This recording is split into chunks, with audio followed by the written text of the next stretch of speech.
সরকার জরুরি ওষুধের তালিকা হালনাগাদ করেনি ৩১ বছরে, অথচ এই সময়ে আরও অনেক ওষুধে এতে যুক্ত করা দরকার ছিল বলছেন সংশ্লিষ্টরা। অভিযোগ উঠেছে ওষুধ কোম্পানিগুলোর চাপের কারণেই তা করা যায়নি, আর এর ফল হিসেবে কম টাকায় অনেক জরুরি ওষুধ পাচ্ছে না রোগী। বিদ্যমান তালিকার ১১৭টির দাম নিয়ন্ত্রণ করছে ওষুধ প্রশাসন অধিদপ্তর।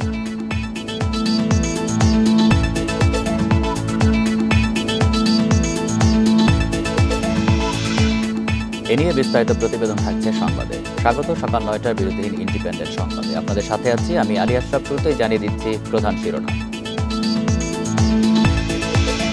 ইউনূস মোদি বৈঠকে আশার আলো দেখছেন মির্জা ফখরুল, সম্পর্কে সমতা চান সার্জিস। বান্ডেল থাকলে প্রতি সেনমানিতে টাকা বাঁচবে। বিকাশ সেনমানি বান্ডেল কিনে জিতুন প্রতি লেনদেনে। অধ্যাপক ইউনূস নরেন্দ্র মোদির বহু প্রতীক্ষিত বৈঠক হল বিমস্টেক সম্মেলনের সাইড লাইনে। সেখানে শেখ হাসিনাকে দেশে ফেরানো, পানি বন্টন চুক্তি আর সীমান্ত হত্যার প্রসঙ্গ তোলেন প্রধান উপদেষ্টা। আর বাংলাদেশে একক কোনো দলকে ভারত সমর্থন করে না বলে জানান নরেন্দ্র মোদি। বৈঠক শেষে এসব কথা গণমাধ্যমকে জানান প্রধান উপদেষ্টা প্রেস সচিব শফিকুল আলম। থাইল্যান্ডের ব্যাংককে বহু প্রতীক্ষিত ইউনূস মোদি শীর্ষ বৈঠক। বিমস্টেক সম্মেলনের সাইডলাইনে আলোচনায় বসেন দুই সরকার প্রধান। এতে উঠে আসে দুই দেশের স্বার্থ সংশ্লিষ্ট নানা প্রসঙ্গ। ভারতের প্রধানমন্ত্রীকে প্রধান উপদেষ্টা জানিয়েছেন, জুলাই গণহত্যায় শেখ হাসিনার সম্পৃক্ততা পেয়েছে জাতিসংঘ।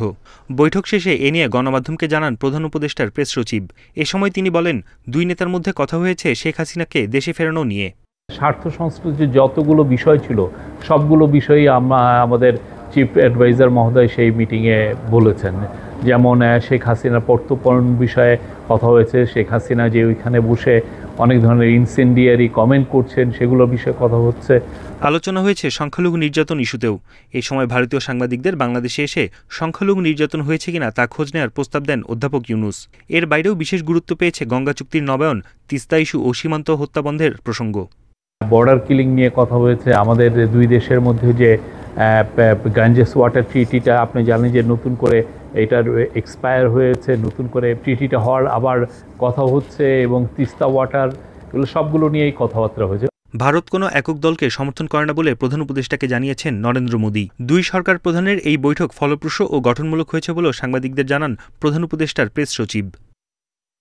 বন ইবনে কামাল, ইন্ডিপেন্ডেন্ট নিউজ, ঢাকা।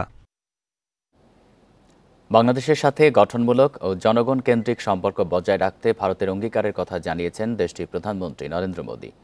ব্যাংককে প্রধান উপদেষ্টা অধ্যাপক মোহাম্মদ ইউনূসের সাথে বৈঠকের পর এক্স বার্তায় একথা বলেন তিনি।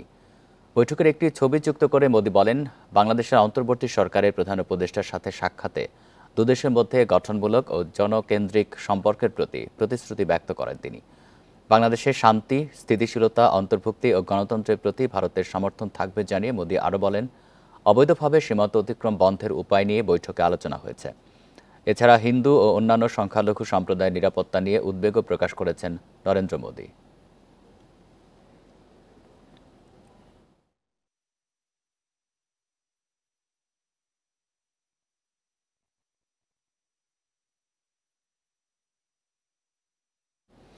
থাইল্যান্ডে অধ্যাপক ইউনূস ও নরেন্দ্র মোদির বৈঠকে আশার আলো সৃষ্টি হয়েছে বলে মন্তব্য করেছেন বিএনপি মহাসচিব মির্জা ফখরুল ইসলাম আলমগীর।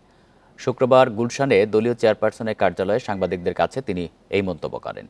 ভারত বাংলাদেশের সম্পর্ক আরও দৃঢ় হবে বলেও আশা তার। ইউনূস এবং ভারতের প্রধানমন্ত্রী আপনার মোদি সাহেবের বৈঠকটা, এটা আমাদের সামনে একটা আশার একটা আলো তৈরি করছে যে ভারত এবং বাংলাদেশের সম্পর্কের মধ্যে যে একটা বিটারনেস তৈরি হয়েছিল এটা আপনার যেন কমে আসে, সেখানকার কিছু নতুন সম্ভাবনা সৃষ্টি হয়েছে। এবং আমি যতদূর দেখেছি তাতে করে আমার মনে হয়েছে যে এ ব্যাপারে দুজনেই যথেষ্ট আন্তরিক, এবং এটা নিঃসন্দেহে বাংলাদেশের মানুষকে এবং ভারতের মানুষকে, দুই দেশের মানুষকেই এটা উপকার করবে। নরেন্দ্র মোদির সঙ্গে অধ্যাপক ইউনূসের বৈঠককে বিএনপি ইতিবাচক হিসাবে দেখছে বলে মন্তব্য করেছেন দলের স্থায়ী কমিটির সদস্য মির্জা আব্বাস। শুক্রবার বিকেলে শাহজাহানপুরে সাংবাদিকদের সঙ্গে মত বিনিময়কালে এই মন্তব্য করেন তিনি। মির্জা আব্বাস বলেন, সীমান্তে হত্যা বন্ধ ও তিস্তার পানির ন্যায্য হিস্যা আদায়ের জন্য ভারতের সঙ্গে আলোচনায় জোর দিতে হবে। ভারতের সঙ্গে করা সব অসম চুক্তি বাতিল করা উচিত বলেও মন্তব্য করেন তিনি। শেখ হাসিনার সঙ্গে যারা ভারতে বসে বাংলাদেশকে অস্থিতিশীল করার ষড়যন্ত্র করছে তাদেরকেও দেশে ফেরত পাঠানো উচিত বলে মন্তব্য করেন মির্জা আব্বাস। ভারতের উচিত শেখ হাসিনাকে অবিলম্বে ফেরত দেওয়া। ভারতের সঙ্গে যে চুক্তিগুলো অসম চুক্তিগুলো হয়েছে সেগুলো যেমন বাতিল করা দরকার, তেমনি যে চুক্তিগুলো অসম এবং কার্যকর হয় নাই আমাদের এখানে দেশে, যেটা বাংলাদেশের পক্ষে যাবে, যেগুলো যেমন ফারাক্কা বার্তা চালু করা, তিস্তার বাদ চালু করা, এগুলো অত্যন্ত প্রয়োজনীয়। শ্রদ্ধা ও সমতা থাকলে ভারতের সাথে বাংলাদেশের সম্পর্ক থাকবে বলে মন্তব্য করেছেন এনসিপির উত্তরাঞ্চলের মুখ্য সংগঠক সার্জিস আলম। তবে কেউ আধিপত্য বিস্তার করতে চাইলে মেনে নেওয়া হবে না। শুক্রবার দুপুরে রংপুরে সাংবাদিকদের এসব কথা বলেন তিনি। সার্জিস আরও বলেন, শুধু ভারত নয়, সমতা ও শ্রদ্ধার ভিত্তিতে সব দেশের সাথে সম্পর্ক থাকলে সামনের দিকে এগিয়ে যাবে বাংলাদেশ। নির্বাচনকে সামনে রেখে দল গোছানোর কাজ শুরু হয়েছে বলে জানান তিনি।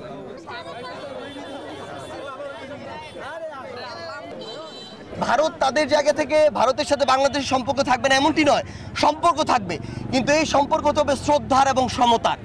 এই সম্পর্কে যদি কেউ কারো জায়গা থেকে ডমিনেট করার চেষ্টা করে, আমরা সেই চোখ রাঙানি আর দেখব না। বরগুনা সদর উপজেলা পরিষদের সাবেক চেয়ারম্যান ও আওয়ামী লীগ নেতা মনিরুল ইসলাম মনিরকে গ্রেপ্তার করেছে পুলিশ। শুক্রবার রাতে মনসাতুলি গ্রামের একটি বাসা থেকে তাকে গ্রেপ্তার করা হয়। পুলিশ জানিয়েছে, আওয়ামী লীগ নেতা মনিরুজ্জামান মনিরের বিরুদ্ধে বিশেষ ক্ষমতা আইনে মামলা হয়েছে। তিনি আত্মগোপনে ছিলেন। পুলিশ আরও জানায়, গোপন তথ্যের ভিত্তিতে অপারেশন ডেভিল হান্ট পরিচালনা করে বরগুনা থানা পুলিশ। অভিযান চলাকালে মনসাতুলি গ্রামের কয়েকটি বাসায় তল্লাশি করা হয়। পরে সেখানে একটি বাসা থেকে মনিরুল ইসলাম মনিরকে গ্রেপ্তার করা হয়।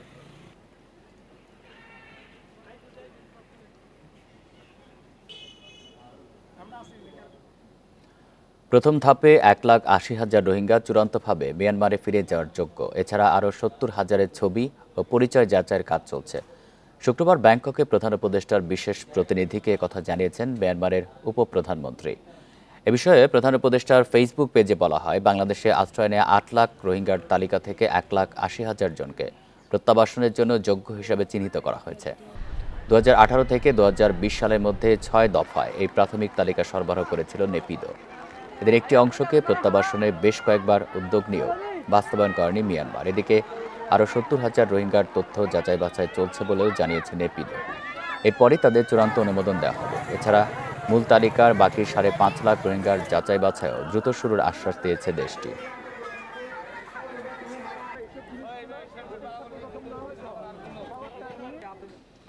বাজারে ব্যাপক চাহিদা থাকলেও শেয়ারবাজারে তালিকাভুক্ত ফুয়াং ফুডসের উৎপাদন প্রায় বন্ধ। নিয়ম থাকলেও ঢাকা স্টক এক্সচেঞ্জে দেওয়া হয়নি কোনো মূল্য সংবেদনশীল তথ্য। বেতন না দেওয়ায় দেখা দিয়েছে শ্রমিক অসন্তোষ। পরিবেশকদের টাকা লোপাট ও সরবরাহকারীদের পাওনা পরিশোধ না করার মাধ্যমে দায় দেনা বাড়িয়ে এখন প্রায় বন্ধের পথে কোম্পানিটি। কেক, বিস্কুট, বানসহ ফুয়াং ফুডসের রয়েছে জনপ্রিয় প্রায় 56টি খাদ্যপণ্য। বাজারে বেশ চাহিদা রয়েছে এসব পণ্যের। কোম্পানিটি কোনো কারণ ছাড়াই গত 9 ফেব্রুয়ারি এক অফিস আদেশে উৎপাদন কমানোর ঘোষণা দেয়। 28 মার্চ পর্যন্ত 2 শিফটে উৎপাদন চালুর কথা থাকলেও বাস্তবে বেশিরভাগ সময় তা বন্ধ থাকে। শেয়ারবাজারে তালিকাভুক্ত কোম্পানি হিসেবে ডিএসইকে জানানো হয়নি উৎপাদন বন্ধের কারণও, যা তালিকাভুক্তি আইনের পরিপন্থী। এতে ক্ষতিগ্রস্ত হওয়ার শঙ্কা সাধারণ বিনিয়োগকারীদের।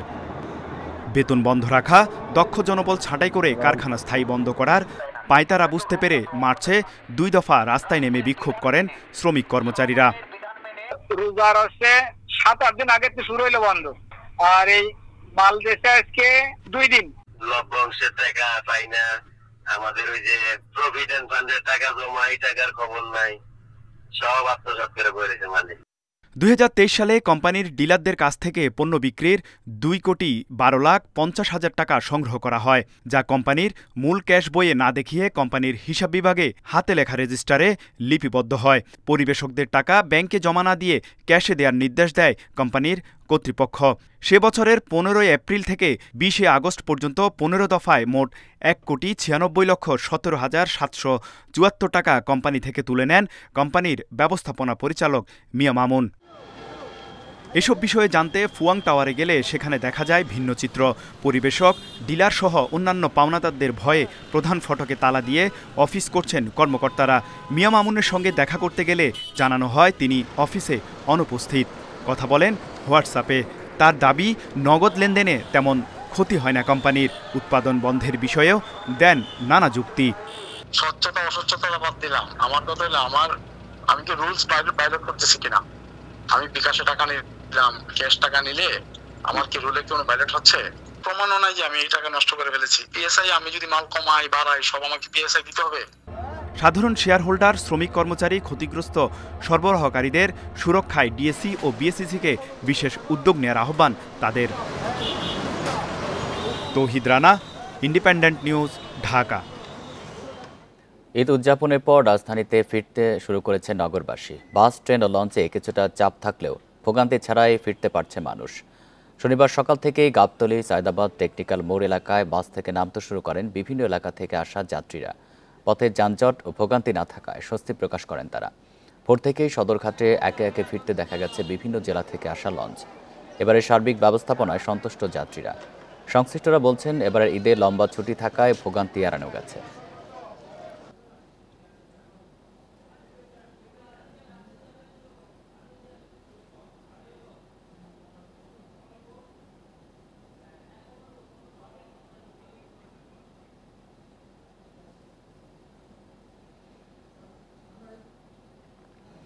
এ নিয়ে আরও জানাতে রাজধানীর কমলাপুর রেল স্টেশন থেকে জানাচ্ছেন সহকর্মী আদিলুর রহমান। আদিলুর, ঢাকামুখী মানুষের চাপ কেমন রেলে দেখতে পাচ্ছেন? শিডিউল বিপর্যয় রয়েছে কিনা?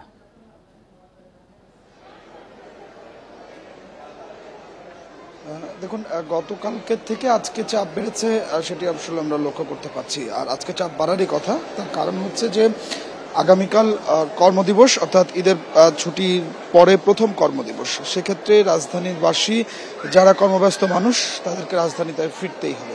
আমরা দেখেছি যে গতকালকে বেশ কিছু যাত্রী বেশ চাপ ছিল, আজকে চাপটা অনেকটা আসলে বেড়েছে। সকালে এখন পর্যন্ত কমলাপুর রেল স্টেশনে 4 থেকে 5টি ট্রেন বিভিন্ন গন্তব্য থেকে এসেছে। বিশেষ করে সকালের দিকে চট্টগ্রাম এবং উত্তরবঙ্গগামী যে ট্রেনগুলো, সেই ট্রেনগুলো এর মধ্যে এসেছে। বেশ কয়েকটি ট্রেনে আমরা দেখেছি ভিড় লক্ষ্য করতে পেরেছি। তবে গতকালকের মতো আজকেও ঢাকা ছেড়ে যাওয়া বুড়িমারি এক্সপ্রেস এবং রংপুর এক্সপ্রেস, এই দুটি ট্রেন আজকেও শিডিউল বিপর্যয়ের মধ্যেই পড়েছে। গতকালকে আপনি জানেন যে বুড়িমারি এক্সপ্রেস প্রায় 3 ঘন্টা দেরিতে কমলাপুর স্টেশন ছেড়ে যায় এবং রংপুর এক্সপ্রেস প্রায় 1.5 ঘন্টা দেরিতে ছেড়ে যায়। আজকেও আমরা যেটা আসলে লক্ষ্য করতে পারছি যে বুড়িমারি এক্সপ্রেস এখন পর্যন্ত 2 ঘন্টা দেরি দেখাচ্ছে এবং রংপুর এক্সপ্রেস দেখাচ্ছে 40 মিনিট দেরি। তো এক্ষেত্রে যারা ঢাকা থেকে এই গন্তব্যগুলোতে যাবেন তারা অনেকটা বিপাকে পড়েছেন। আসলে এই গন্তব্যে শুধুমাত্র কিন্তু আসলে প্রিয়জনের সঙ্গে ঈদের পরে ছুটিতে যাচ্ছেন তা কিন্তু নয়। আমরা গতকালকে যেটি দেখেছি যে বুড়িমারি এক্সপ্রেসের অনেক যাত্রী যাদের চাঁপাইনবাবগঞ্জ বা বিভিন্ন জায়গায় তাদের কর্মস্থল, এই কর্মস্থলের কারণে তারা ঈদ করতে এসেছিলেন, ঈদ করার পরে আবার চলে যাচ্ছেন। আবার রংপুর এক্সপ্রেসের অনেক যাত্রীকে আমরা দেখেছি যে রংপুর সহ বিভিন্ন জায়গায় তাদের কর্মস্থল, সে কারণে তারা সেখানে যাচ্ছেন। তো এই যে ঢাকা ছেড়ে যাওয়া যেসব যাত্রী, বিশেষ করে উত্তরবঙ্গগামী যে ট্রেনগুলো আছে, সেই ট্রেনের যাত্রীরা বেশ বিপাকের মধ্যে পড়েছেন। তার কারণ হচ্ছে তারা এক ধরনের শিডিউল বিপর্যয়ের মধ্যে পড়েছেন। এছাড়া ঢাকায় যেসব ট্রেনগুলো আসছে সেই ট্রেনগুলো শিডিউল বিপর্যয়ের মধ্যে পড়েনি। আমরা যাত্রীদের সঙ্গে যখন আসলে কথা বলছিলাম, যাত্রীরা বলছিলেন যে তাদের ঈদ যাত্রা যেমনটা আসলে স্বাচ্ছন্দ্যের মধ্যে হয়েছে, ঈদের ছুটি কাটিয়ে প্রিয়জনের কাছ থেকে যখন ঢাকায় ফিরছেন তখনও তারা স্বাচ্ছন্দ্যেই আসতে পেরেছেন। 2-1টি জায়গায় আসলে এরকম বিলম্ব না হয়েছে। আপনাকে আরেকটি বিষয় বলে রাখি যে গতকালকে আপনি জানেন যে টিকিটের সার্ভার জটিলতার কারণে টিকিট বিক্রি বন্ধ ছিল। কালকে দিনভর কিন্তু আসলে একরকম সার্ভার একদম বন্ধই ছিল বলা যায়। সেক্ষেত্রে কিন্তু যে কাউন্টারগুলো আছে সেই কাউন্টারগুলোতে প্রিন্টেড যে কপিগুলো আছে সেই প্রিন্টেড কপিগুলো দেওয়া হয়েছে দিনভর এবং রাতেও সেই সার্ভার ঠিক করা হয়েছে, এখনও কিন্তু আসলে পুরোপুরি সেই সার্ভারটি ঠিক হয়নি, যে কারণে যারা আজকে যাত্রাপথের টিকিট অনলাইনে কাটতে চেয়েছিলেন তারা কিন্তু আসলে বেশ খানিকটা বিপাকের মধ্যে পড়েছেন। তো সব মিলিয়ে আসলে যেটি বলা যায় যে ট্রেনে কিছু ভোগান্তি আছে, সেই ভোগান্তিগুলো যদি বাদ দেওয়া যায় তাহলে বেশিরভাগ যাত্রী স্বাচ্ছন্দ্যেই ঢাকায় ফিরতে পারছেন, প্রিয়জনের কাছে ঈদ কাটিয়ে তারা ঢাকায় ফিরছেন। তার মানে তারা স্বাচ্ছন্দ্যে ফিরতে পারছেন। আদিলুর, আপনি থাকবেন আমাদের সাথে। আমরা এবার একটু গাবতলীর পরিস্থিতি জানবো, সেখান থেকে যোগ দিচ্ছেন সহকর্মী ইকরামুল কবির। ইকরাম, সকাল থেকেই তো মানুষ ঢাকায় ফিরছেন, কি বলছেন তারা, কতটা স্বাচ্ছন্দ্যে তারা ফিরতে পারছেন?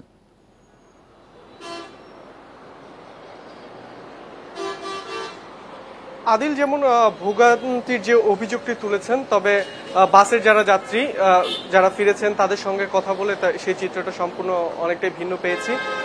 এবার যেটি তারা জানিয়েছেন যে ছুটিটি বেশি হওয়ার কারণে কিন্তু তারা বেশ নিজের মতো আসলে বাড়ি যেতে পেরেছেন, আস্তে ধীরে বাড়ি যেতে পেরেছেন এবং আসার ক্ষেত্রেও তারা অনেকটাই মানে যে একটা চাপ থাকে ঘরে দ্রুত ফেরার, সেই চাপটি আসলে তারা অনুভব করেননি। অর্থাৎ বিগত কয়েকদিন ধরে আস্তে আস্তে যাত্রীরা ঢাকায় প্রবেশ করায় চাপটি এবার অন্যান্য বাড়ির থেকে কম ছিল। এবং এখানে গাবতলীতে আমরা যতগুলো মানে বাস পৌঁছতে দেখেছি, প্রত্যেকটি অনেক যাত্রীর সঙ্গে আমরা কথা বলে দেখেছি যে তারা যেটি বলছেন যে অন্যান্য বারের থেকে এবারের চিত্র কিছুটা ভিন্ন। তারা যেটি বলেছেন যে অন্যান্য বার যে যাতায়াতে যে যাত্রা মানে ঢাকায় ফেরার পথে যে একটি ভোগান্তি থাকে, যে রাস্তায় যে যানজট, সেটি আসলে একদমই ছিল না বলা চলে।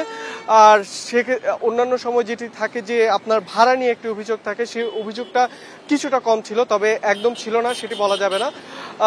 এছাড়া অন্যান্য দিকে যে সার্বিক ব্যবস্থাপনা, বিশেষ করে আইন শৃঙ্খলা পরিস্থিতি যেটি একটি ভঙ্গুর অবস্থায় ছিল, আমরা রোজার আগেও দেখেছি, তো সেই জায়গা থেকে অনেকটাই উত্তরণ হয়েছে তারা দাবি করেছেন। এবং আমরা দেখেছি যে ঢাকার যে প্রবেশমুখ, সেখানে পুলিশের তল্লাশি রয়েছে, চেকপোস্টের মাধ্যমে বিভিন্ন সন্দেহভাজন যারা রয়েছেন তাদেরকে জিজ্ঞাসাবাদ করা হচ্ছে। তো যার ফলে তারা বলছেন যে আইন শৃঙ্খলা বাহিনী যে একটি কঠোর একটি পদক্ষেপ নিয়েছে যে এই ঈদ যাত্রাকে কেন্দ্র করে, সেটি আসলে প্রশংসার দাবিদার। তো সব মিলে যদি বলি, এবার এখন পর্যন্ত যারা প্রবেশ করেছেন ঢাকায় তারা বেশ পজিটিভ এই বিষয়টি নিয়ে। এবং বিকেল আজকে কিন্তু সারা দিনই কিন্তু চাপ বাড়বে, যেহেতু আগামীকাল কর্মদিবসের প্রথম দিন, ঈদ পরবর্তী। তো সেক্ষেত্রে এখানে যারা রয়েছেন তারা বলছেন যে এই চাপটি যেটি সকাল থেকে রয়েছে, সেটি সন্ধ্যা এবং রাত পর্যন্ত কিন্তু এই যাত্রীর চাপটি থাকবে। কমলাপুর এবং গাবতলী থেকে জানাচ্ছিলেন আমাদের সহকর্মীরা। এবার মহাসড়কের পরিস্থিতি জানবো সহকর্মী মামুনুর রহমানের কাছে, তিনি যোগ দিচ্ছেন টাঙ্গাইল থেকে। মামুনুর, মহাসড়কের কি পরিস্থিতি দেখতে পাচ্ছেন, যানবাহনের চাপ কতটা রয়েছে, কোনো যানজট রয়েছে কিনা জানাবেন।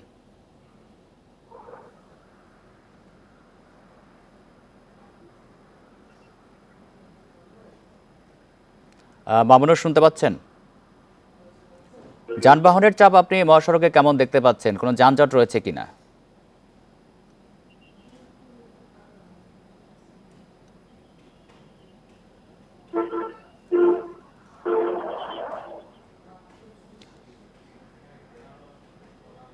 দুঃখিত, আমরা এই মুহূর্তে মামুনুর রহমানকে পাচ্ছি না, আমরা পরবর্তীতে আবারও তার সাথে যোগাযোগের চেষ্টা করব। যাচ্ছি পরের খবরে। রাজধানী কালশী ফ্লাইওভারে প্রাইভেট কারের সাথে মোটরসাইকেলের সংঘর্ষে 2 যুবকের মৃত্যু হয়েছে। তাদের মধ্যে একজন ফ্লাইওভারের ওপরে এবং অপরজন নিচে ছিটকে পড়ে মারা যায়। শুক্রবার রাত 9:30টার দিকে এই দুর্ঘটনা ঘটে বলে জানিয়েছে পুলিশ। দুর্ঘটনার পর অচেতন অবস্থায় ঢাকা মেডিকেল কলেজ হাসপাতালে নেওয়া হলে দায়িত্বরত চিকিৎসক তাদেরকে মৃত ঘোষণা করেন। পুলিশ জানিয়েছে মোটরসাইকেলটি মিরপুর ডিওএইচএস থেকে এবং প্রাইভেট কারটি কালশী মোড় থেকে যাচ্ছিল। এ সময় তাদের মুখোমুখি সংঘর্ষ হয়। দুর্ঘটনায় গুরুতর আহত প্রাইভেট কার এক যাত্রী হাসপাতালে ভর্তি রয়েছেন। প্রত্যক্ষদর্শীরা জানান, প্রাইভেট কারের সাথে সংঘর্ষের পর মোটরসাইকেলের পেছনে বসা যুবক অন্তত 25 ফুট নিচে পড়ে যান, আর মোটরসাইকেল চালক ফ্লাইওভারের রাস্তায় পড়েছিলেন। আশপাশের মানুষ তাদেরকে উদ্ধার করে হাসপাতালে নিয়ে যায়।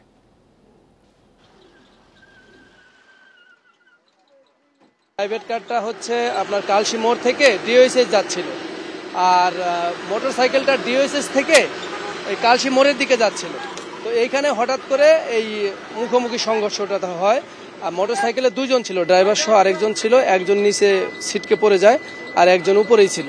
পরে এখানে যে উপস্থিত যে জনতা ছিল ওনারা তাৎক্ষণিক ওনাদেরকে হাসপাতালে নিয়েছে। ৩১ বছরেও জরুরি ওষুধের তালিকা পরিবর্তন করেনি সরকার। এই তালিকার ১১৭টি ওষুধের দাম নিয়ন্ত্রণ করে ওষুধ প্রশাসন অধিদপ্তর। এ সময়ে আরও অনেক ওষুধ তালিকায় সংযোজন করা প্রয়োজন ছিল। অভিযোগ আছে ওষুধ কোম্পানিগুলোর চাপে সেটা সম্ভব হয়নি, ফলে কম টাকায় অনেক জরুরি ওষুধ পাচ্ছে না জনগণ।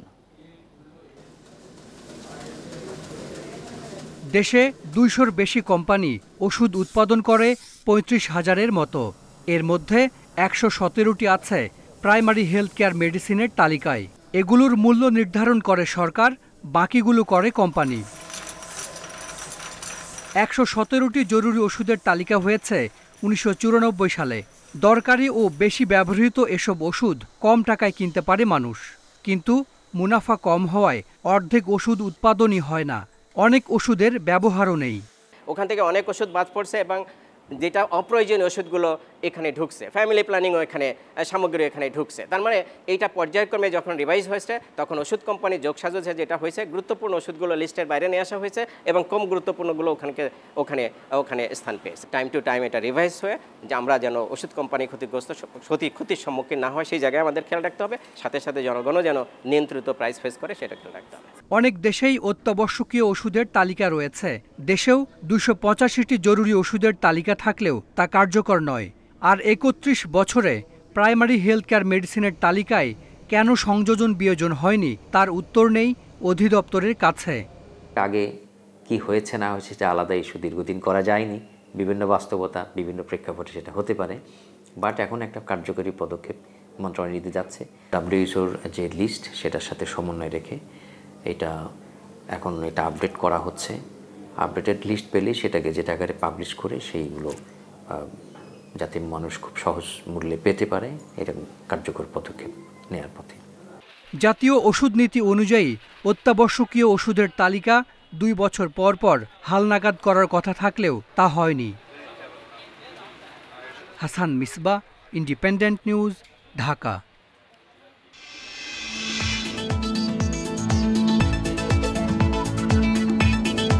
দেশে একসময় বিনোদন কেন্দ্রের নামে মিনি চিড়িয়াখানায় প্রদর্শন করা হচ্ছিল বন্যপ্রাণী, তবে এখন তা করা হয়েছে নিষিদ্ধ।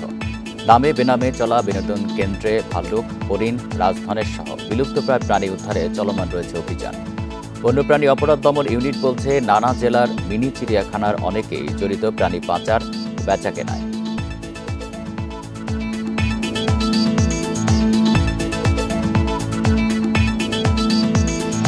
মৌলভীবাজারে গত মৌসুমে চা উৎপাদনের লক্ষ্যমাত্রা পূরণ হয়নি। প্রতিকূল আবহাওয়া সহ নানা সংকটকে দায়ী করছেন বাগান মালিকরা।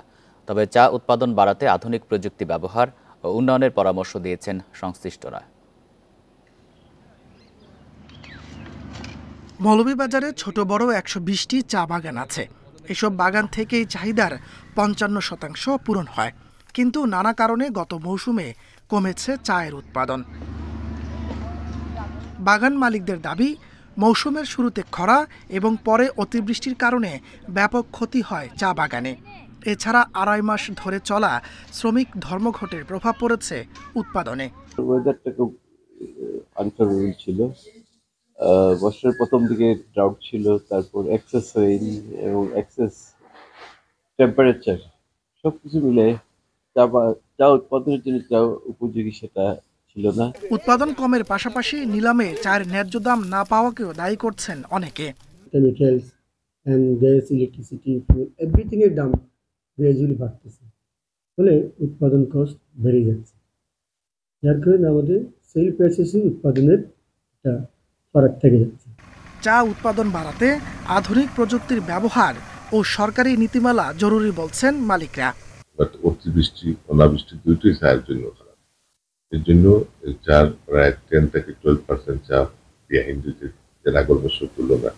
২০২৪ সালে জেলায় চায়ের উৎপাদন লক্ষ্য ছিল ১০ কোটি ৮০ লাখ কেজি। উৎপাদন হয় ৯ কোটি ৩০ লাখ কেজি। Independent news.